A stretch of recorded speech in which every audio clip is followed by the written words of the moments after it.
Good evening, ladies and gentlemen. This is Toby Eunice with the Gypsy Kiss. Join us tonight for our panel session and our special guest, Marshall Moyle. Good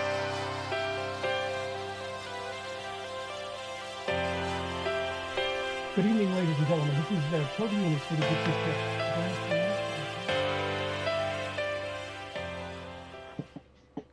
So they get to hear me twice. That's okay. All right, guys, we have a nice panel planned for you. We've been talking to this young gentleman now for about a week about his documentary, so that we thought we'd invite him in and have a conversation with him. And, of course, you guys in the chat room. Before we start everything, I'd like to have everybody introduce themselves. And I'd like to start first with my partner in crime, Shelley Carney. Well, I don't know that we're committing crimes, but I'm your business partner. I'm Shelley Carney with Gypsy's Kiss. I'll be producing the show this evening and working with those of you in the chat room. And I see that we have Joel Lewicki here as one of our moderators, as well as Jason and myself. And I just wanted to make mention of my YouTube channel, The Softer Side, and that's relationship coaching, and Toby and I will be starting a live presentation on that channel June 7th, so look for that. Me, relationship coaching, that should be a wreck. Sean Dodson. It'll definitely be entertaining. Yeah. Hello, everybody. Sean Dodson, also known as Sean and M on the forums, and I have a YouTube channel called The Flip Side of Forrest Fenn's Treasure Hunt. And Richard McDonald coming to us from, where is that? Yeah, it's just in my home. I wish I was there, though. Hello, everybody. I'm Rick McDonald. You know me as Illinois Ghost. I have a YouTube channel. You can find it by searching Illinois Ghost. And I run a blog, Ghost Adventures. It's at on WordPress. It's illinoisghost.wordpress.com. And last but not least, my son and treasure hunting partner, Jason.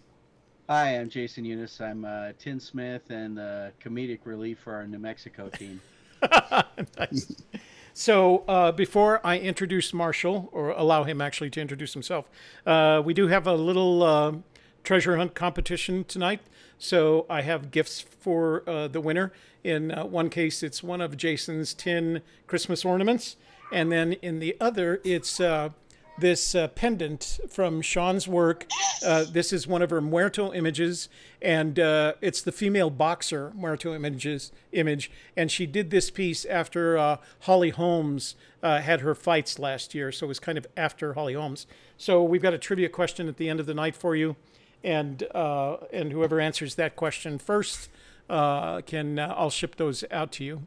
So before I have Marshall introduce himself, what I'd like to do is I'd like to play a clip, a small clip from his film. And so let me make this transition over. And what I'm going to do, it's just a couple minutes long, but I'd like you to see it's the ending of the film. And I thought it was a good summary of what he and his search team felt like they had accomplished and where they were going from here. So let me make the transition over and we'll play that real quick. And then when it's done, we'll come back and we'll have Marshall introduce himself.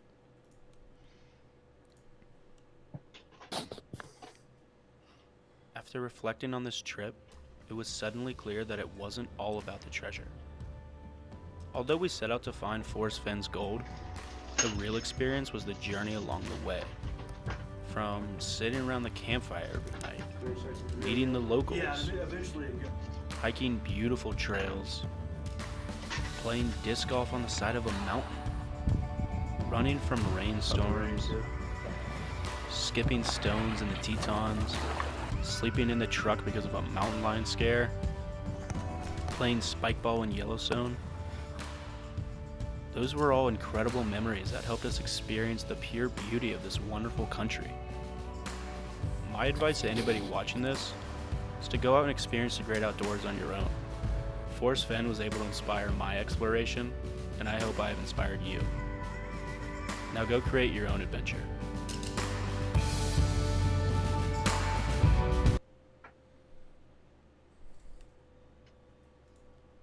That was very nicely done and very nicely summarized. And the film the remainder of the documentary is of the same quality. It's very reality based, but I think Marshall did a really, really good job of pulling it together in a very strong storyline. And when it comes to documentary making, kind of the toughest part is make sure that the story stays together through the entire film. And I think Marshall did a great job of that. So, first of all, Marshall, thank you for joining us tonight. Thank you for making yourself available not only to the panel, but to our searchers in the chat room. We really appreciate you taking the time. Why don't you tell people a little bit about yourself, including your name, and kind of how you got to that point where not only were you looking for Fenn's treasure, but you decided that it was interesting enough to make a documentary on it. Yeah, so I'm Marshall Moyle. I'm a 22-year-old videographer. Just graduated from the University of Florida with a degree in telecommunication production. And I saw the Expedition Unknown episode and was kind of captivated by it and was like, I've never really heard of, hidden treasure out there now, with somebody who's alive still. And I was immediately kind of just like sucked into it and told my buddies like, hey, let's go look for this. And we put together a plan and we set out for the treasure. And everything you see in the documentary is pretty authentic and real, and kind of covers a lot of the logistics too about, taking a cross country trip and starting from Florida and ending up all the way in Montana and everything that we encountered along the way. But yeah, I mean, our primary goal was to search for the treasure, but while we were out there, we found a lot of cool adventures along the way and, amazing sights and just beautiful mountains and everything. And we were just captivated by the views. So that was kind of our treasure in the end. And so it worked out to be pretty awesome. So what is it that you had to say to your friends to convince them to leave the safety of beautiful Florida, get into a truck and head off for, what was it, 13 days?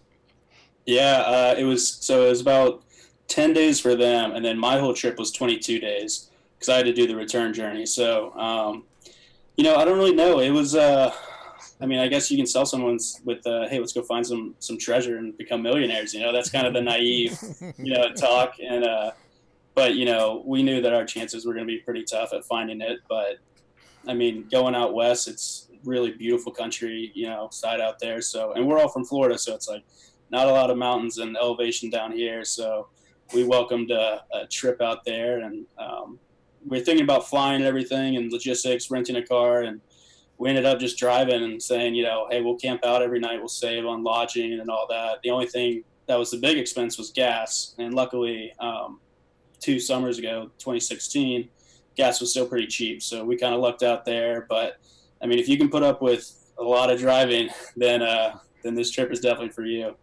Well, we know that there are searchers that do come from as far away as Florida to make the trip to see if they can find Fenn's treasure.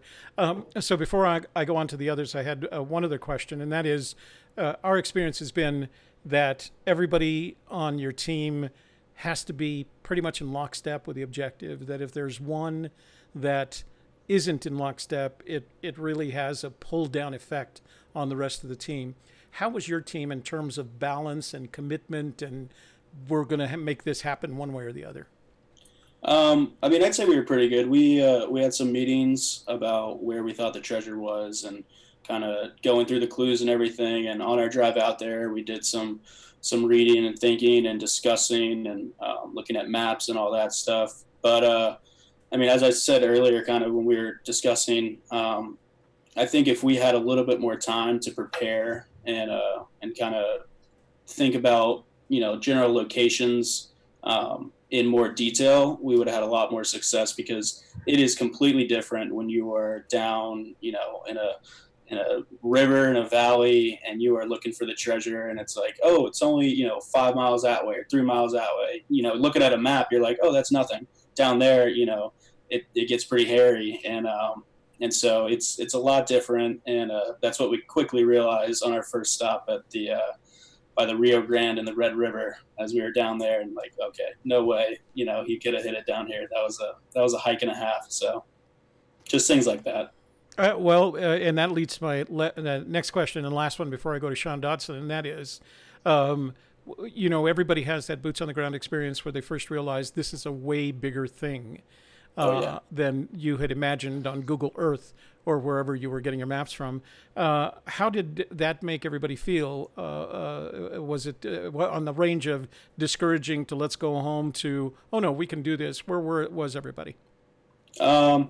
I mean, I definitely say it was a little bit of a slap in the face at the beginning, because it was like, we thought about it. We had some really good ideas, and, you get there and just completely different. And you start wandering around a little bit, searching for the treasure, lining up the clues. And you quickly realize that there's really no way that it could be in this certain location. So, you got to pack up the truck and head to the next spot. So it's a little bit discouraging, but it's also exciting in the sense that, okay, well, if it's not here, it's somewhere else. Let's go find that, that place somewhere else. And it's just kind of something to look forward to. And, it's the chase. So you just got to continue the chase.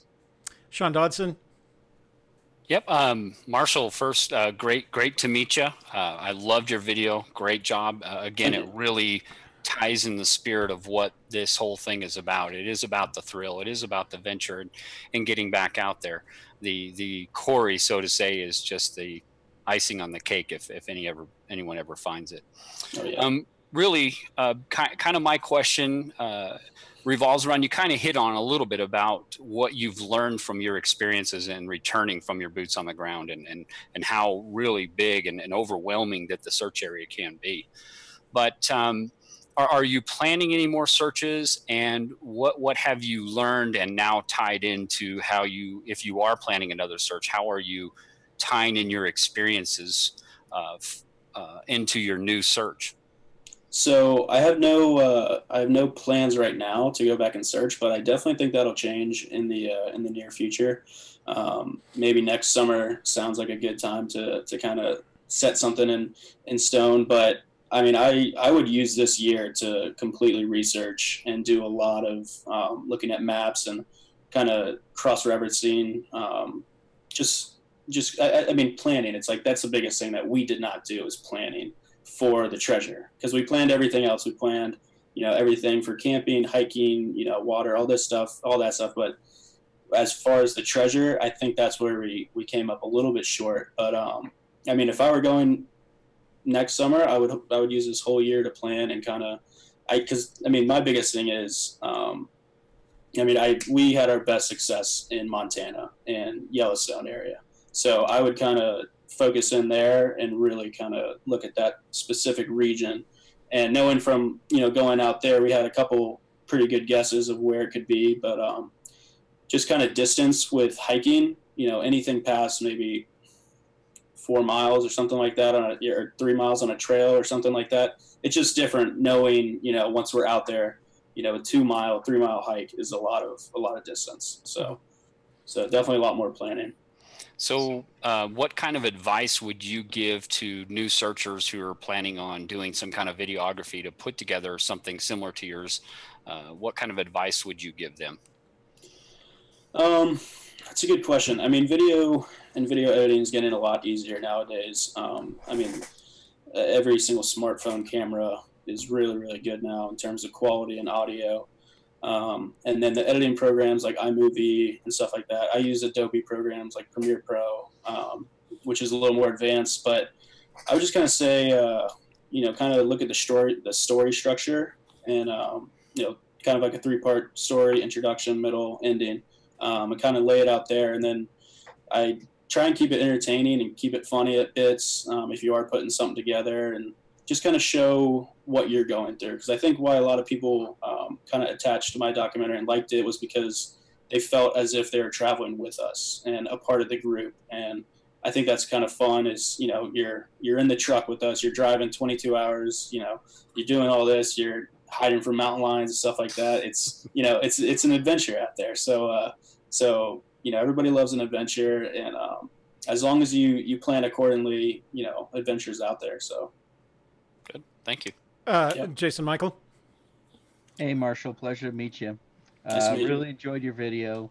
And I was wondering if you might share what your equipment was like, as far as what you were using to gather your video. And then also, did you just basically go out and gather a bunch of B-roll and then turn it into a story in the edit? Or did you have any kind of a shot plan or storyboarding or anything?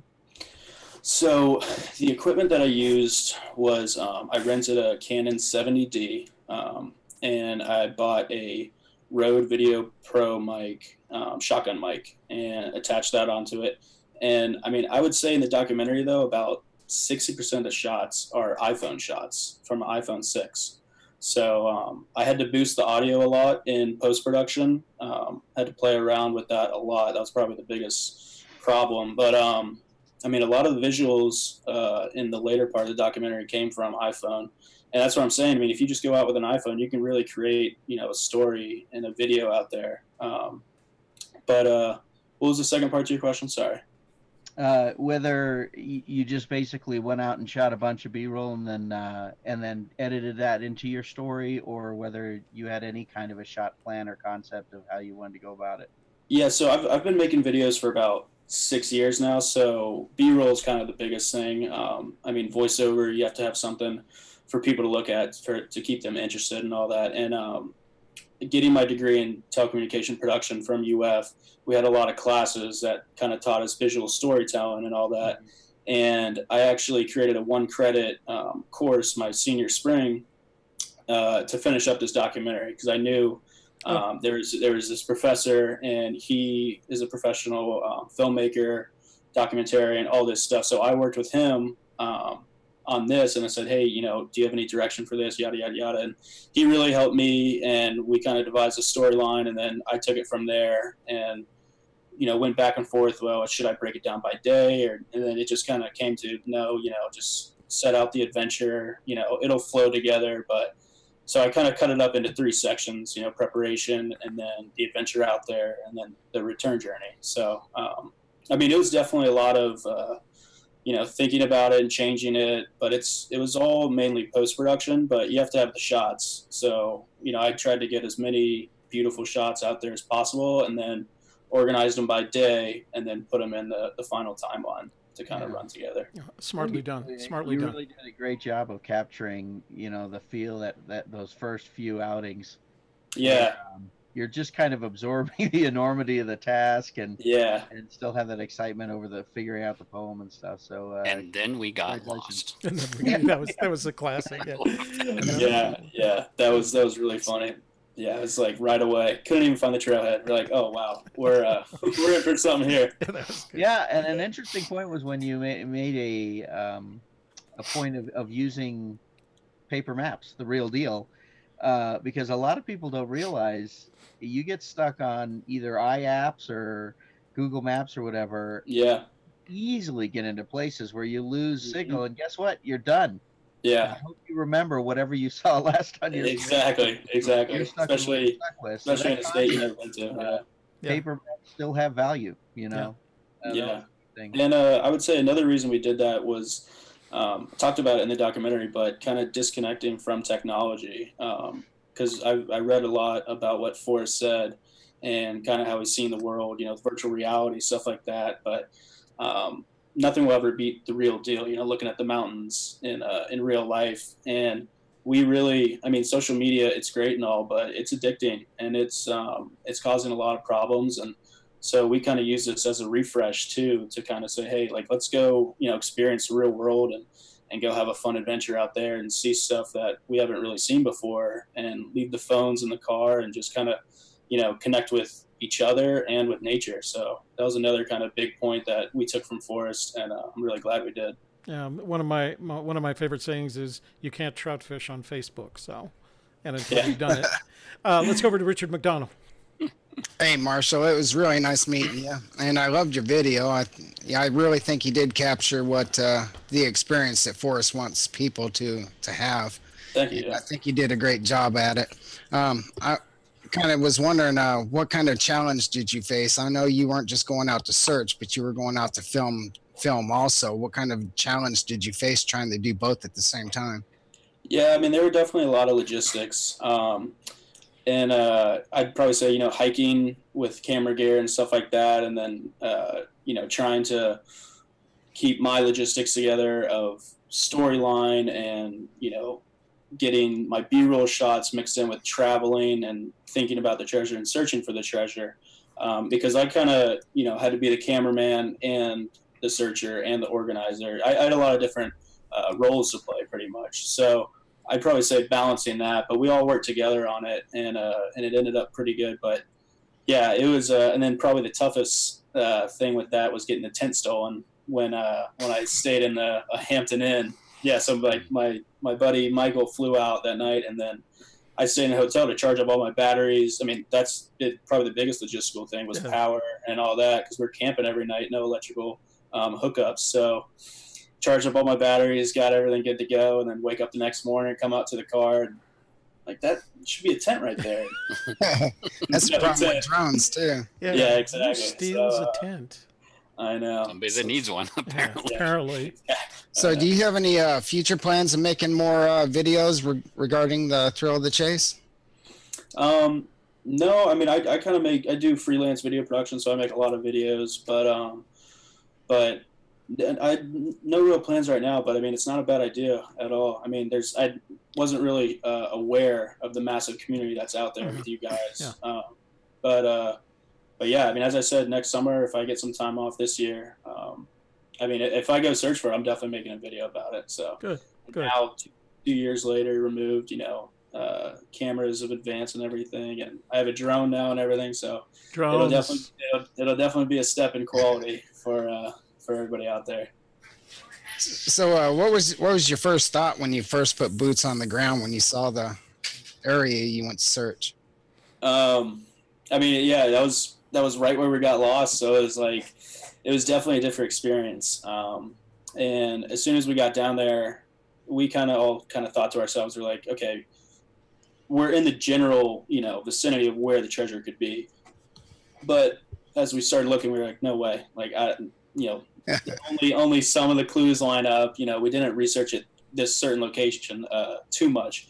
So we were kind of a little bit shocked and kind of disappointed, but that just fueled the fire more to kind of go search the new places and look for it. But yeah, it's definitely a different feeling when you're out there. I mean, as we said earlier, it's like you can look at as many maps as you want, but it doesn't change anything until you're there and you're looking for it, and you're following a cactus, trying to find it, trying to scale a side of a mountain right next to the Red River. It's definitely different out there. Different experience. Definitely. And La Junta Trail is no joke. Yeah, no, La Junta Trail is an adventure in and of itself. So yeah. Shelley, do we have some questions from the chat room? Well, we have one that hasn't been asked already. The rest of them, everybody else has asked. So okay. I can go over, let's see. David Kramer wants to know from Marshall, what did you mean when you said you had the most success in Yellowstone?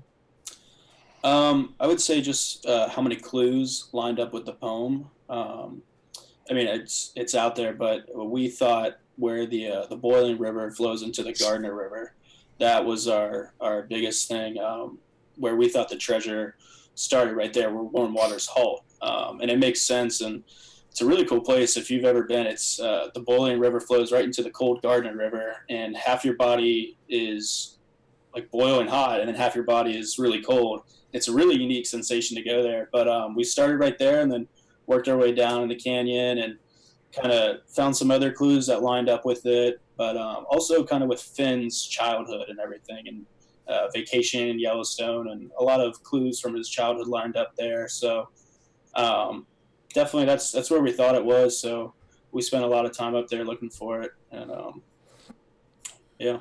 So now that you've, I'm sorry, Shelley, were there some more questions from the chat room? Those were the only questions. If you want me, I can go through the names, but that's, like I said, the other questions were already asked. Already answered.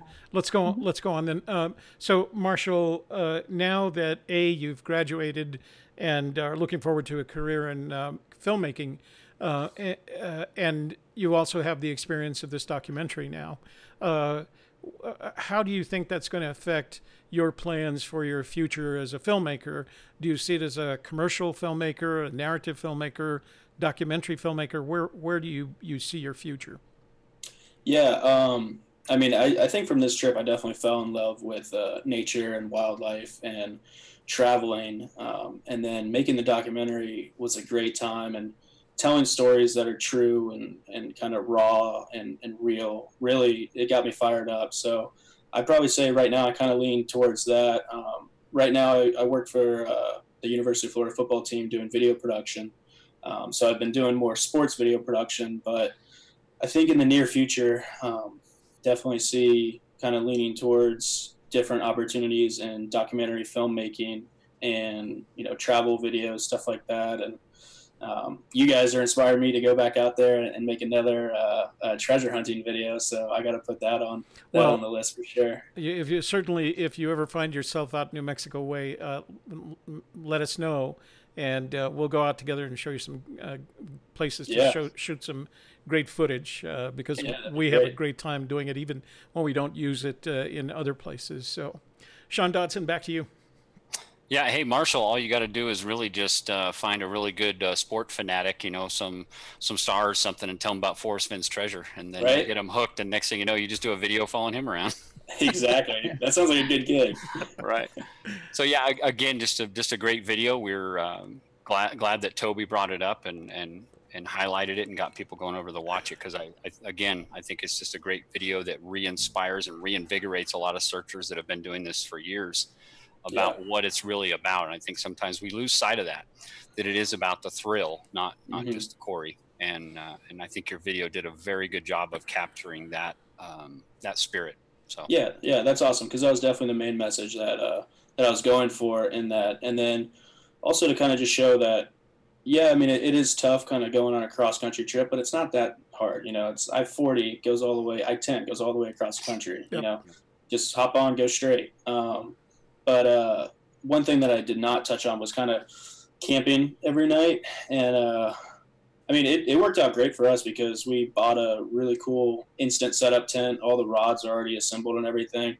And then 2 blow-up mattresses, and we could set up tent in about 5 minutes. So that really wasn't a hassle or anything, but kind of getting the campsites and securing them in the summertime, definitely when you get up to the national parks, is a lot harder than we thought. So that would be another big thing, is if you're going on this trip and plan to search in Yellowstone or anywhere near the Tetons or whatever, definitely make reservations, because they fill up really, really fast. But also utilize national forests. That's another big thing. And what's really cool about national forests is that you can fly drones in there as well. So I looked that up, and but you can also camp anywhere in national forests, I'm pretty sure, alongside the roads or whatever. And they also have, you know, designated camp spots where you can pay money. But the national forests, you know, kind of like the national park's little brother, and very, very useful, just as pretty as well. So I would say utilize that. And then there's a bunch of really good camping apps that can tell you, you know, campsites, how much they are, you know, where they're located, all this stuff. So there's a lot of really good, useful tools out there that, you know, we found out about on the road, but now we know. We're big fans of the national forests, not only because they tend to be more open to the various, you know, tools, whether you're metal detecting or, as you said, flying drones or camping. They're less rigorous in terms of regulations than the national parks are. Not that there's anything. The national parks have a real place in the United States, but the national forests tend to be a little bit more open, a little bit freer. Before I go to Jason with this question, I do have a question that relates. You've touched on it a couple of times, and that is for new searchers. The big question is all about planning. So tell us a little bit about A, your planning strategy, and B, what you would do different the next time in terms of planning. So our planning strategy was, we had a start date and an end date. And in between, we kind of left it up to the wind. And that was actually really fun, because we would wake up with the sun. We didn't really have a set schedule or time. And it was like the ultimate sense of freedom. So my buddies had to fly out of Montana to get back for the summer semester of school. And so that gave us about 8-9 days. And so we had like these dates, you know, kind of planned out, but then we had chunks of a week where it's just like, well, we can do anything we want. So we would be like, okay, well, where do we want to end up today? So we kind of planned on the road, which was not the smartest thing, but was really fun thing to do, because it was like, well, if we have a have a feeling that the treasure is over here, we're not obligated to anything. We don't have any reservations here. We can pick up and go, and we'll be there in 5 hours. So we planned traveling like that. And then all the supplies, we had a big old Google Doc where we all combined everything and, said we need this, X, Y, Z, yada, yada, yada. But we figured it out pretty fast that, it was a lot more freeing to leave the planning up to the wind and everything, but definitely a little bit different when you have a set schedule, I don't know, maybe it's antagonistic to freedom. Yeah, freedom. Exactly. So I mean, maybe a good mix, but yeah. What would you do differently? Planning wise? I'm not really sure. I mean, maybe because that was the thing. I think we liked, having that freedom to not really have a set schedule. But I think traveling for the trip and planning for that, I think we worked it out really well because we were able to plan on the fly and say, hey, we want to go spend a day in the Tetons. Like, let's go do that. We weren't searching for the treasure or anything. We were just experiencing the Tetons. And if you haven't been out there, they're incredible. Mm-hmm. It's like, I mean, it's something out of this world. So, not being, tied down to any deadlines or anything like that, other than the flight out of Montana back to Florida, we were open to it. And I don't think I would have changed that because that was kind of the fun of it and the adventure. And then, finding different camp spots and sometimes showing up at 9:30 at night, be like, hey, you guys got a place for us to camp? It's part of it. So if I would have done anything different, it would have been searching, planning a little bit better for places for the treasure and lining up the clues and stuff like that. But I think travel plans, I think we were all right. So what did you think of the people that you met on the road as you traveled? I loved it. It was definitely a different experience. It's really nice to connect with people and meet the locals. And there was a part that I didn't put in just because of time constraint, but we met some people in Cimarron, New Mexico, and they were telling us about this famous wax museum, I believe. And it was just really cool just talking to them. And, they saw my camera and they wanted to talk. And so we just talked for about 5-10 minutes. And it was cool, learning about that and everything. And then we met the people in the knife shop. And it was cool because it was just completely real and authentic. And, you kind of realize that, we aren't, we're all kind of human. We don't really have that many differences. But yeah, that was kind of the coolest thing, and leaving the phone in the car and just talking to people, and that was a really cool moment. So yeah. Jason Michael, did anybody come back from the trip bit by the bug? Any of the other guys or anything?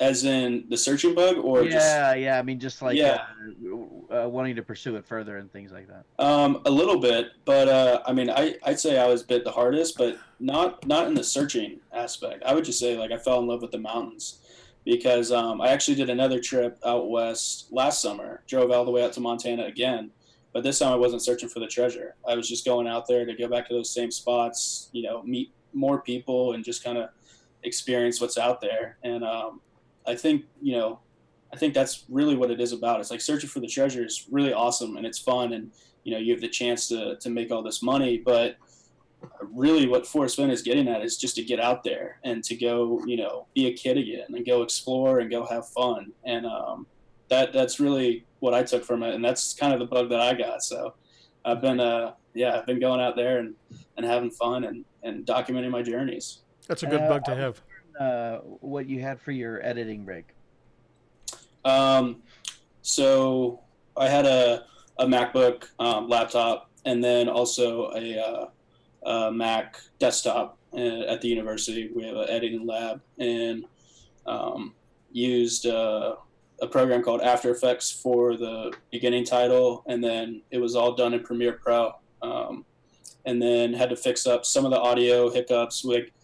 When we were down in the La Junta Trail, we filmed some with the GoPro, and it had a water casing housing on it, and it was terrible for audio. So I had to take it into Adobe Audition, which does audio, and I had to boost it up and try and take away the hiss that comes from when you boost up the audio signal and all that. So, planning and preparation, I would definitely think about audio a lot more next time I go make a documentary and film like that, because audio is definitely half the experience when watching a documentary. So but I mean, I was able to salvage it, but Good. definitely not Good. as I think much as I wanted. in certain parts it can be more. You know, it can really drive the emotion or the feel for that part of the story. And I really enjoyed the vignettes and the music that you used for those. I thought they came out very nice. Thank you. Yeah, I used a site called Epidemic Sound, and it's for YouTube creators, and it's a monthly subscription, but they have an incredible array of music, and they really do a really, really good job.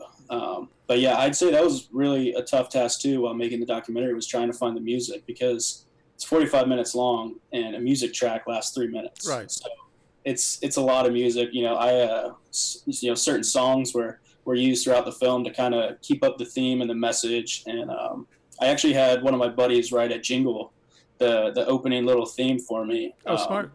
Yeah, so it was right when we picked up Chad from Atlanta, that played, and then also when we hiked in the La Huta Trail, and it was kind of the upbeat. I think there's some, I don't know, but it definitely is pretty upbeat, and that was really cool that, you know, I was able to get my buddy to do that for me, and he helped us out, and he recorded some voiceovers for us. So I mean, it's definitely a lot of logistics making this documentary, and it took 2 years, so just glad it's out there. And I noticed he got credit for it too. Yeah, he did. Jared Anderson, really great guy. Richard McDonald, last questions. Yeah, Marshall. I know you had such a long trip and you covered a lot of ground. So we kind of like to ask everybody when they're on here. So after it's all complete, what state do you think it's in? I think it's in Montana. I think. Why? What is you guys? No. We got. Yeah. Everybody believes it's someplace different, and the chat room half the chat room will agree with you, and the other half will call you crazy. So everybody has to have an opinion. I mean, I know that Santa Fe and New Mexico is where he spent a lot of time, where he currently resides. But I think it was Yellowstone is where he fell in love, and kind of I have that same feeling with.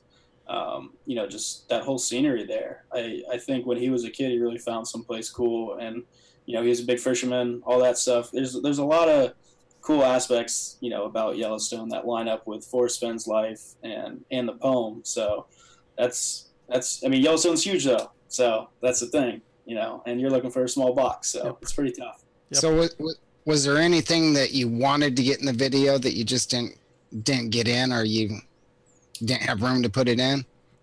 No, I mean, I'd say we were pretty good on time and everything. 45 minutes. I think that's a good run time for a documentary. I think the first cut was 52 minutes, and there were just some parts, like we searched for this one place after the mountain lion encounter. We woke up the next morning and we drove to a small river somewhere in New Mexico. I don't even know, and we just got out of the car and looked, and it was, we didn't really have anything there. And so I didn't include in the documentary because it was kind of a futile search. It was, nothing lined up. We didn't really research it too much. So that didn't really make the cut. But I think everything that I included kind of progressed the story along and was able to deliver the message to the audience about what, searching for Forrest Fenn's treasure is all about, and kind of, what it's like seeking the chase. So thank you. Shelley Carney, do we have some questions from the chat room?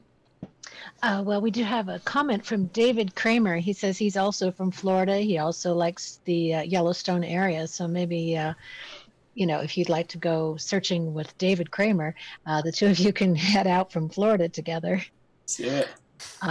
Let's see, what else do we have? Oh, Joel Lewicki wanted to know, have you had communication, Marshall, with Forrest Fenn, and do you know if he's seen your video?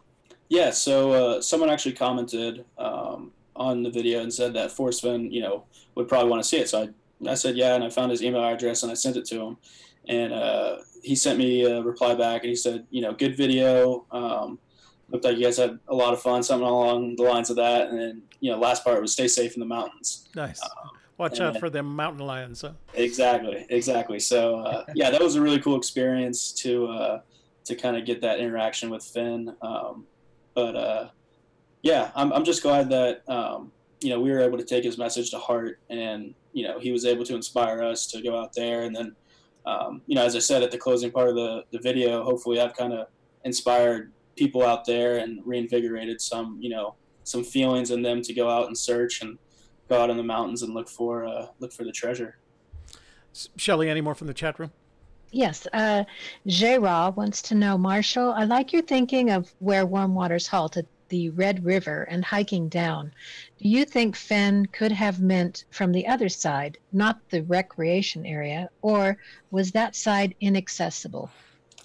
Yeah, I think where we hiked would line up with where the poem starts, and then, you know, you got to take it in the canyon down. So, you know, maybe a couple miles from that point, I think definitely not in the recreation area. And that was our biggest mistake, is that we hiked in, you know, where it started, and that's not where you're going to find the treasure.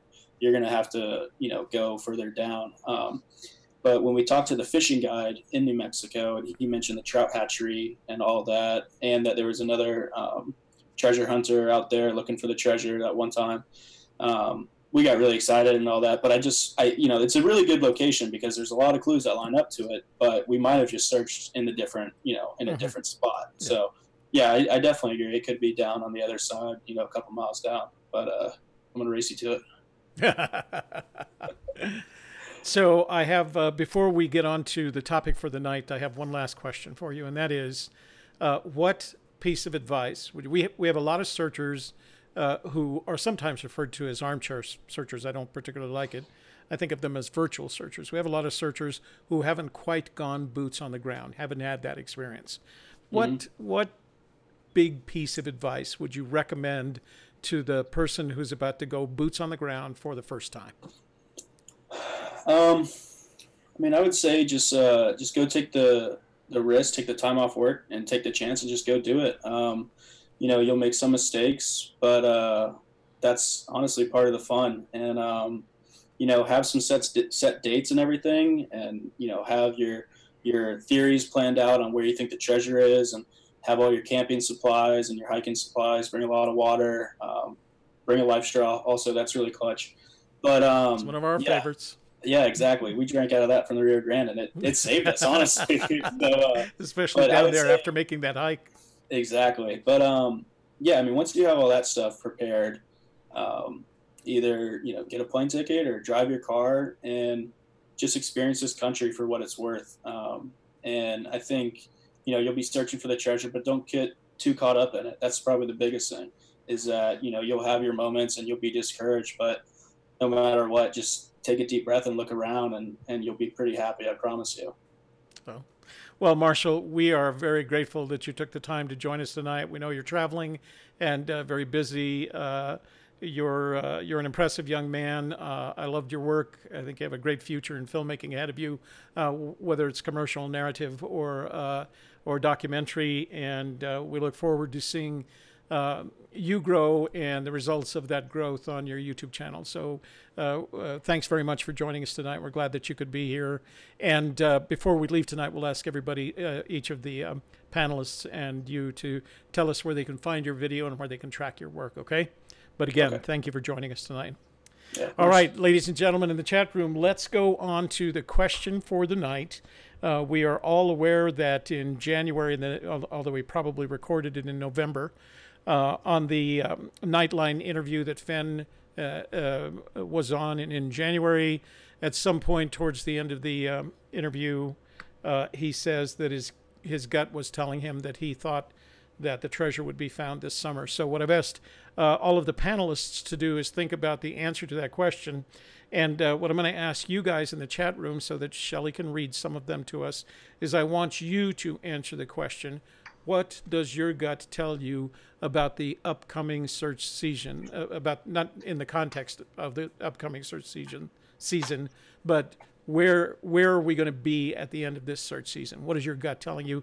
Make sure you write in the chat room, and when I get around to Shelley, I'll have her read some of your responses. But let's go over to Sean Dodson. What does your gut tell you about the upcoming search season? Always pick on me. Well, you're in that perfect corner up there. Perfect corner, right? I'm going to look down here at Jason. So, the gut feeling, if I recall correctly, that came out of the 6 questions with mysterious writing. You know what? That's right. I'm Jenny. sorry. You're correct. I don't want to correct you. No. You're That's the what. boss here. No. That's what this is all about. We're what do they call it? A party of equals here. So thank you for the correction. As a matter of fact, I'm sure if you hadn't corrected me, the chat room would have. They'll be all over you. Yeah. Be all over us. They do that very good. Now he responds to Jenny's question about, is he aware of any more progress of searchers getting closer than 200 feet? And I'm going to read this verbatim so I don't get it wrong. But he says, "I'm rarely told exactly where people are searching, so I don't know if they are getting closer or not. My gut feeling is that someone will find it this summer." So it led me to believe, led me to research, what does it mean by a gut feeling? And a gut feeling is kind of an idiom, which really means kind of an instinct or an intuition, or an immediate or basic feeling or reaction without any logical rationale behind it. So we're talking about just a gut instinct. There's no particular evidence that really talks about it. Now, we're not talking about the gut feeling of Toby Eunice or Shelley Carney or Rick or Marshall or Jason or me. We're talking about the gut feeling of the architect of this endeavor.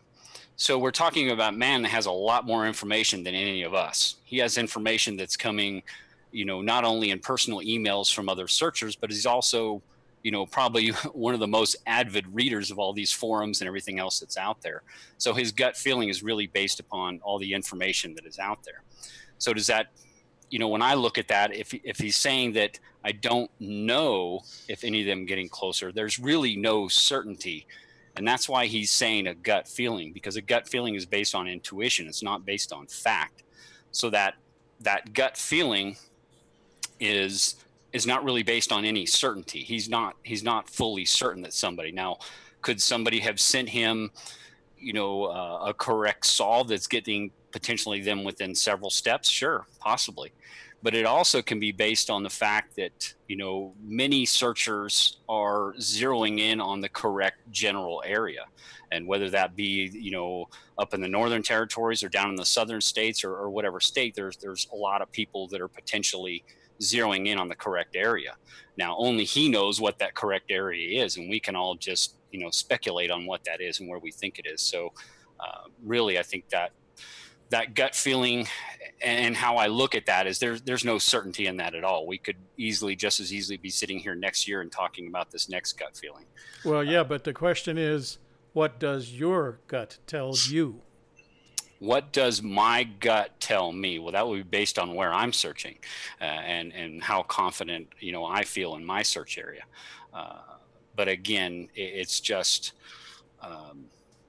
what my gut feeling is telling me is that I'll find it this year. That's what my gut's telling me. Very good. That's a good place to be. Jason, Michael, what does your gut tell you about the upcoming search season?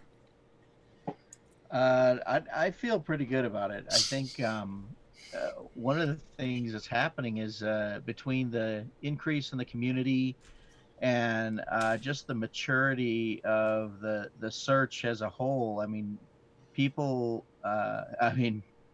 Rick's a great example. He's got quite a few trips under his belt, and there are many other searchers out there who, every one of those searches, you're closing off some wasted doors, you're finding some new possible alleyways and stuff like that. So I think I feel like people are getting close.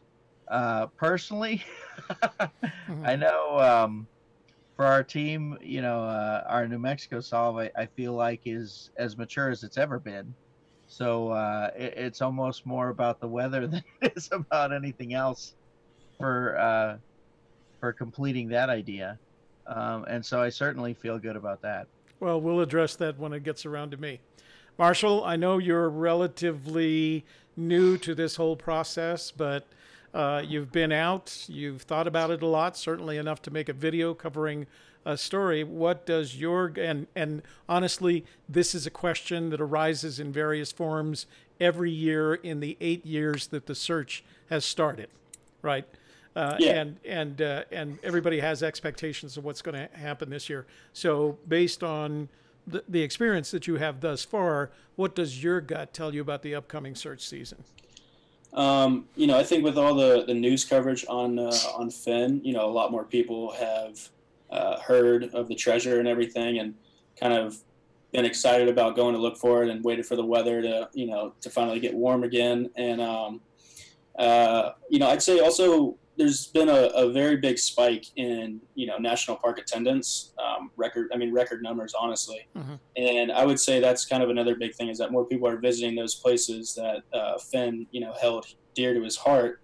And, you know, say you're going to Yellowstone, or, you know, going somewhere in, you know, New Mexico, and you hear about Fenn's treasure. It's like, oh, well, I already had this trip planned, you know, why not, you know, do some research and try and search for it all, you know, along the way. And if you have a family, you know, it's a great, you know, family bonding moment and everything. But, you know, it just, there's so much, you know, information and news out there now that, you know, it's kind of hard not to hear about Fenn's treasure. So, you know, everybody's heard about it. You know, now I think people are kind of seeing if they can go actually do it for real. So that's kind of my gut feeling. All right. Richard McDonald, I'm sure you've thought about this question. What is your gut feeling telling you? Yeah, I've been thinking about it.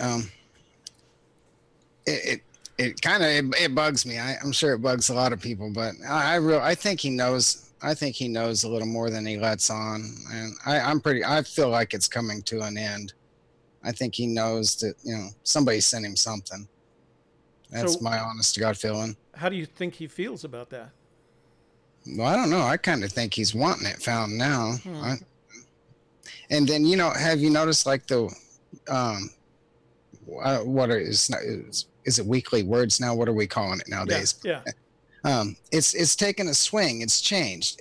Almost every time it's talking about a person or a find. I mean, it's actually talking about an end now on almost every one of them now. Mm-hmm. Yeah, the conversation has changed from that direction, I've noticed. Shelley Carney, what do the people in the room think about their gut feelings? Well, let me tell you in just a moment, because I just wanted to say that I really like what Rick just said, and that is a good feeling to have. That and it vindicates Fenn if it is found in his lifetime, because then he can point and say, you know, those of you who didn't believe, there it is, and I didn't lie, and I was right, and you know, those of you who did believe, thank you. So it would be nice for him to be able to have that vindication, I think, if it's found this summer. But let's go over what the chat room is saying.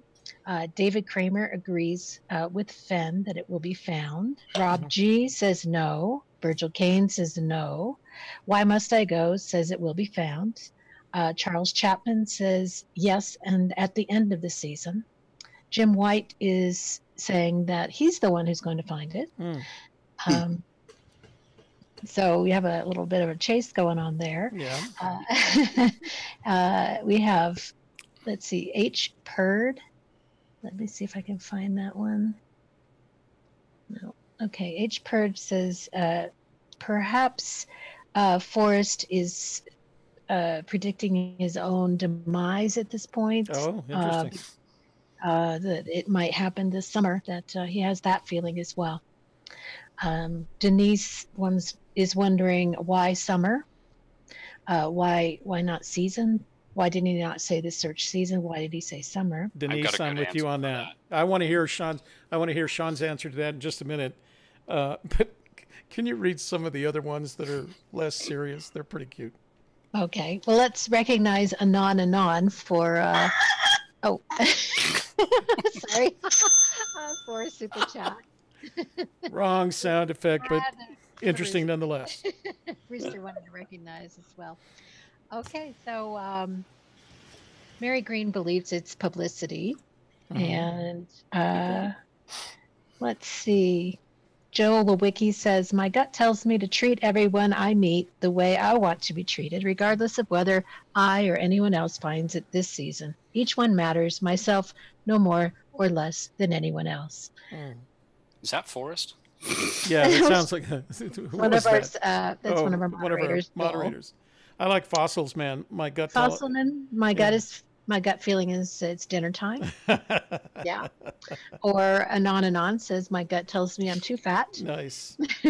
So, yeah, we have a good variety here. Oh, and we just got another super chat from David Kramer for $5.31, saying you, happy David. birthday to Sean Dodson. Oh, happy birthday, Sean Dodson.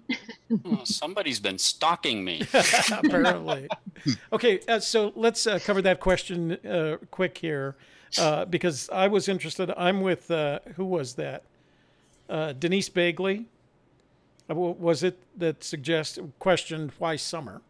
So let me tell you my gut feeling. My gut feeling is that it will be found this season, that the treasure will be recovered this season. And Denise, I think that he used the word summer as opposed to the season or the search season, the search year, or this year has some significance. And to me, it says to me that there is a seasonal component to your solution, to the solution. But Sean, let's hear. You said you had some thoughts on that matter as well. Sure, I do. And I question too, why did he say summer? Why not say soon? Why not say season? Why not say this year? And I'm going to go back in time a little bit here to one of the first weekly words we received back in December 11th of 2015. And that weekly word had told us, if you know precisely where it is, you can probably retrieve it in any weather. Now, with that said, what happened the very next month? In January of 2016, we unfortunately lost Randy Bilyeu. Now, was Randy basing his certainty and his confidence to go searching that time of the year in the Rio Grande based on that comment? Now, that is just pure speculation on my part. Mm-hmm. But we've got to ask the question, was that a responsible comment coming from Forrest Fenn? So now, we're not the only ones that have to adjust fire, so to speak, in this endeavor. I think Forrest Fenn also has to adjust fire. So the reason why I believe that he said, my gut feeling is it will be found this summer, has nothing to do with confirming or denying anyone's search date, because I don't think he's wanting to really narrow it down. I think he's done that in other ways. I really think it might have been a safety thing. Because if he was to say, let's just take, for instance, if he said, my gut feeling is the treasure will be found soon, and this is in February, we got half, if not more, of the search area covered in 4 feet or more of snow. What are people going to do? Everybody wants to be the person to find this. So what are people going to be doing but making poor decisions, potentially like Randy made? And he doesn't want to see that happen to anybody again. That's definitely affects him. Like he said, he didn't anticipate that to happen, but he logically he know that it was possible. So we're not the only ones that have to adjust. I think Forrest Fenn had to adjust as well. Now, if he would have said soon, we'd have half of the community saying, see, I told you it's in a place that there's no snow. Right. Just as many people are confirming now or believing that because he said summer, that it must be under snow. So wait. So I think it was just, in my opinion, more of a safety factor to prevent people from making some poor decisions. We cannot warning label ourselves out of personal responsibility, but we can do our best to try and mitigate that as much as possible. I think it was a responsible thing on Forrest Fenn to say summer. Can I prove that it's not a hint that it's in the northern states? No, I can't. I'm not saying that. I'm just giving you what I like to call the flip side of the whole argument, and give you something else to think about. I think it was a responsible thing for Forrest to say, and he might have taken into account what happened in December and 15, and unfortunately what happened with Randy. So that's just my take. Well argued and well spoken. Well done. All right, let's. We're at the hour, guys. Let's wrap it up. Shelley Carney, say your good nights and tell people where they can find you. Okay. Once again, I'm at thesofterside.me, and look for Toby and I to start that live shoot, that live discussion on June 7th. And thank you. Rick. Hey, everybody. Thanks for joining us tonight. You can find me by searching Illinois Ghost on YouTube, or go to illinoisghost.wordpress.com where you can find my blog. Marshall? Yeah, I had a great time tonight. Thank you guys for having me on. This was really a great experience. You can find me on YouTube at Marshall Moyle, and then on Instagram as well as Marshall Moyle. So thanks for having me on. Enjoyed it all. Marshall, you were a great guest. Thank you for joining us tonight. Jason Michael? I am Jason Michael. I appreciate being here tonight. It was a pleasure to meet Marshall. I really enjoyed being able to see just how big this community is, and also the wide range of skill sets that our community brings to this search. It's pretty incredible. You can find my artwork on Etsy at Tintero, Tintero. Thanks. Sean Dodson? Yeah, again, Sean Dotson here. I go by Sean NM on the forums, and you can also find me on my YouTube channel called The Flip Side of Forrest Fenn's Treasure Hunt. And just to let everybody know, I will be doing a weekend update this weekend coming up. It'll probably come out either late Saturday or Sunday. And I'm doing a little bit different this time, kind of changing it up a little bit, and hope you like it. So. Oh, we're looking forward to it. They've been a lot of fun so far. All right, ladies and gentlemen, thank you for joining us tonight. I'd like to say thank you to our panelists, Sean Dodson, Rick McDonald, Jason Eunice, to our producer, Shelley Carney, to our guest, Marshall Moyle. We really appreciate you all being here tonight. We especially like to say thanks to the moderators who make our room, our chat room, a safe place to communicate. We're very grateful that they take the time to come in. So one last thing before we leave, I've got some presents for you. With a trivia question. This is one of my daughter Sean's pendants, and this is one of my son's ornamental pieces of ornamental tin. So here we go. Everybody paying attention. It's as usual 2 parts. So I have recorded 3 videos of Forrest Fenn in bookstores. I'd like you to take the month, day, and year of each of those videos and put them in the video in which I explain how to set up an emergency shelter in 4 minutes. First person that does that wins the prize. And remember, if you've won a prize before, you don't qualify for this one. And hopefully it'll be somebody that's not overseas tonight. Thank you. I appreciate that. All right. So nice. Thanks, everybody, for joining us. We really appreciate it. I think it was a great panel. I think Marshall was a great guest. We look forward to seeing you on our program tomorrow at 1 o'clock. Shelley and I will be covering the Forrest Fenn Book Club, and it's The Thrill of the Chase, Chapter 13, is it? Yes. Do you remember the title? Because I don't. The Long Ride or something? Long Ride, yeah, okay. Long Ride Home, something like that. Yeah. So thanks again. Stick around for the outro. Thanks, you guys.